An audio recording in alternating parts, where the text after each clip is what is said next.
Dalam pengadaan produk kilang yang dilakukan oleh PT Pertamina Patraniaga, tersangka RS melakukan pembelian atau pembayaran untuk RON 92. Padahal sebenarnya yang dibeli adalah RON 90 atau lebih rendah, kemudian dilakukan blending di depo untuk menjadi RON 92 dan hal tersebut tidak diperbolehkan atau bertentangan dengan ketentuan yang ada. Dugaan permainan curang dalam pengadaan bensin RON 92 alias Pertamax ini langsung membuat publik resah. Apakah bahan bakar yang selama ini mereka gunakan benar-benar sesuai standar? Masyarakat mulai bertanya-tanya, apakah kualitas BBM yang dijual di SPBU benar-benar seperti yang dijanjikan? Sobat bisnis, inilah Fokus.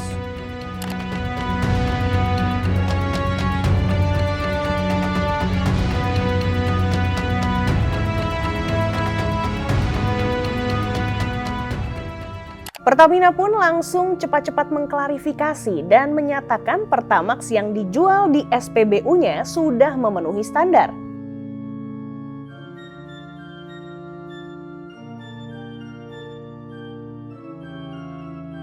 Pertamina mengatakan ada kesalahpahaman informasi yang diungkap Kejagung. Menurut mereka, pokok pemeriksaan dari Kejagung merupakan praktik impor RON 90 yang seharusnya RON 92. Di hadapan para wakil rakyat, PLT Direktur Utama PT Pertamina Patraniaga, Mars Ega Legowo Putra, membantah pihaknya menyalahi aturan saat melakukan blending produk BBM. Dia menjelaskan bahwa pihaknya mendapatkan suplai BBM baik RON 90 maupun 92 dari dua sumber yakni kilang dalam dan luar negeri. Kita menerima itu sudah dalam bentuk RON 90 dan RON 92, tidak dalam bentuk produk RON lainnya. Jadi untuk Pertalite kita sudah menerima produk baik dari kilang maupun dari luar negeri itu adalah dalam bentuk RON 90. Untuk 92 juga sudah dalam bentuk RON 92 baik dari kilang Pertamina maupun pengadaan dari luar negeri. Jadi base fuel RON 92 ditambahkan aditif agar ada benefitnya, penambahan benefit untuk performansi daripada produk-produk ini. Tak hanya itu, Direktur Utama PT Pertamina, Simon Aloysius Mantiri pun turut bersuara. Yang setelah melalui uji lab, hasil tersebut menunjukkan bahwa kualitas BBM Pertamina telah sesuai dengan standar spesifikasi yang dikeluarkan, yang disyaratkan oleh Dijen Migas Kementerian ESDM.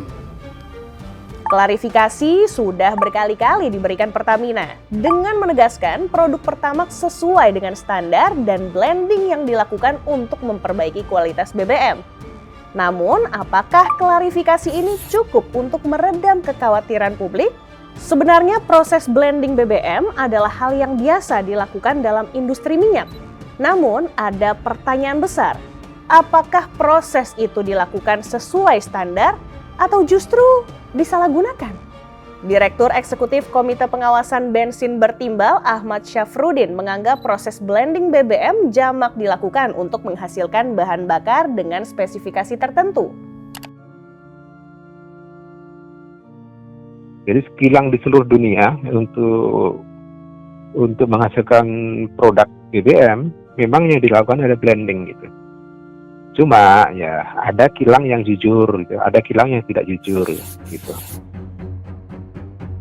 Banyak pengguna kendaraan yang mengeluh sejak akhir tahun lalu. Kendaraan mereka mengalami masalah dan dugaan pun muncul. Apakah ini akibat kualitas BBM yang buruk? Masyarakat pun dianjurkan untuk menempuh cara yang legal untuk menuntut keadilan jika merasa dirugikan. Nah, untuk masyarakat ya kami berharap melakukan gugatan ya, atau setidaknya melakukan permintaan kompensasi kepada Pertamina, terutama mereka yang sudah mengalami kerusakan kendaraan pada bulan November yang lalu. Kita masih ingat kan bulan November tahun lalu banyak sekali orang yang mobilnya rusak, ya, sepeda motornya rusak akibat menggunakan bensin Pertamax. Gitu. LBH Jakarta pun turun tangan. Mereka membuka posko pengaduan bagi masyarakat yang merasa dirugikan. Hingga awal Maret 2025 sudah ada 556 laporan dari masyarakat lengkap dengan bukti pembelian BBM dan nota servis dari bengkel. Nah, adapun pengaduan yang kami buka ini, ya, kami bertanya ke masyarakat, apakah memverifikasi, apakah betul dia konsumen dari Pertamina, khususnya BBM berjenis RON 92. Itu satu. Kemudian seberapa sering atau frekuensinya seberapa banyak ya mengisi BBM berjenis RON 92 atau Pertamax, khususnya sepanjang periode 2018 sampai 2023, karena itu kan tentang waktu atau tempus yang disebut oleh Kejaksaan Agung. LBH Jakarta bersama masyarakat mendesak agar ada tim independen yang meneliti kualitas BBM. Apakah memang ada penyimpangan? Dan jika benar, siapa yang harus bertanggung jawab? Sehingga kami yang pertama mendorong ada tim independen dulu yang dibentuk nih Mas, untuk mengkonfirmasi dan memverifikasi secara berlapis betul tidak ada pengoplosan itu di sepanjang kurun waktu 2018 sampai dengan 2023. Karena bagi kami kalau hanya digantungkan kepada Pertamina, ini sulit publik atau masyarakat secara luas untuk percaya. Pertamina pun menyambut baik usulan pelibatan tim independen untuk mengusut kualitas bensin yang dijual BUMN itu. Sudah pasti gagasan ini sangat baik dan kami sambut baik, tentunya dengan adanya pihak ketiga yang lebih independen bisa melakukan uji dengan standar yang lebih bisa diterima. Di tengah keraguan publik terhadap kualitas BBM Pertamina, Jaksa Agung Sanitiar Burhanuddin coba menenangkan situasi. Dia mengatakan stok BBM yang diduga hasil blending dalam perkara dugaan korupsi tata niaga minyak sudah tidak ada di pasaran.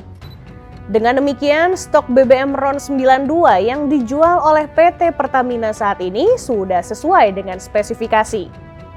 Dan jika dilihat dari sisi lamanya stok kecukupan BBM yang bersekitar antara 21 sampai 23 hari, maka BBM yang dipasarkan pada tahun 2018-2023 tidak ada lagi stok di dalam tahun 2024.